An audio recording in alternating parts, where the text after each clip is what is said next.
مگر یہ جو مذاق کرتے ہیں لیکن ہم مذاق نہیں کر رہے ہیں کہ ہمارا ارسطو یہی ہوگا. چلو جی اسرائیل پہ والی بات رہ جائے گی. جی مسجد اقصیٰ پر فائرنگ, مسجد اقصیٰ پہ جو فائرنگ ہوئی ہے اور شیلنگ ہوئی ہے, اب مسئلہ یہ ہے کہ یہ دو ملکوں کو, انڈیا اور اسرائیل کو, دو آئی اسکوائر کو انہوں نے کھلی چھوٹ دے رکھی ہے. جی, اور اس پہ فیصلہ یہ پاکستان کو ہی کرنا پڑے گا. افغانستان, پاکستان, ایران, 3 ملک ایسے ہیں جن کو فیصلہ کرنا پڑے گا کہ کیا کرنا ہے. ترکی کو بھی شامل ہونا چاہیے.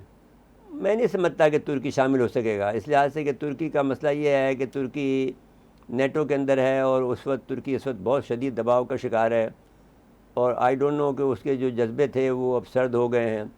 اب اس کا کوئی بیان نہیں آتا ہے, اور سب سے پہلا بیان جو شہباز شریف کو آیا ہے وہ ترکی سے آیا ہے. مبارکباد. اس لیے کہ وہاں سے پھر اس کو اب جو ٹھیکے ملیں گے ترکیوں کو, جی, اس میں سے ان کا کک بیک ملے گا جی, ان کے جو ساتھیوں کو. سلسلہ وہیں سے شروع ہوا, وہاں سے جہاں ٹوٹا تھا. خیر, یہ جو اتنی درندگی دکھائی اسرائیلی فوجیوں نے, اور نہیں تو اس کے لیے تو بھائی دیکھیے, آپ اس کی مذمت ہی کر سکتے ہیں لیکن یہ کافی نہیں ہے. جب تک کہ آپ یہ ایک بات دیکھیے زین صاحب, عمران خان کی ہیبت اتنی طاری تھی کہ وہ جو وہاں کا بدماش لچا جو آدمی تھا جس نے سب سے زیادہ خوشی کا اظہار کیا عمران خان کے جانے پر, جو کہ خاکی بناتا تھا, اس نے پھر اب قرآن مجید کو شہید کیا, نظر آتش کیا. اسی کمینے نے حکومت کی سرپرستی میں کیا, پولیس کی موجودگی میں کیا. اب عمران خان کا اتنا خوف تھا کہ وہ نہیں کر رہا تھا, اور کہا کہ یہ ایک اب عمران نے اس کو اپنی تقریر میں یہی کہا کہ مجھے اس سے بڑھ کر کیا ہو سکتا ہے کہ وہ اس آدمی نے مجھے یہ کہا کہ جانے سے اب ہمیں آزادی ہو گئی. تو میں یہ کہتا ہوں چیف آف آرمی صاحب سے کہ یہ معاملے کو پلٹو, اور یہ میرا انتہائی ادب کے ساتھ میں آپ کی بخشش کا ذریعہ بھی ہوگا, اور آپ کی عزت و وقار کا بھی مسئلہ ہوگا. فوج کی عزت و وقار کو بھی جو کہ ایک خطرے میں پڑ گئی ہے وہ بحال ہو سکتی ہے.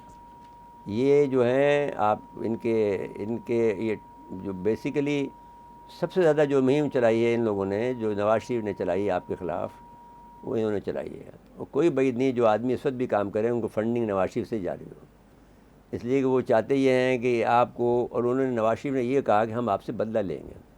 انہوں نے کہا نا کہ مجھے کیوں نکالا, وہ آپ کا نام لے کے کیا اور اس کا نام لے کے کیا, فیض حمید کا.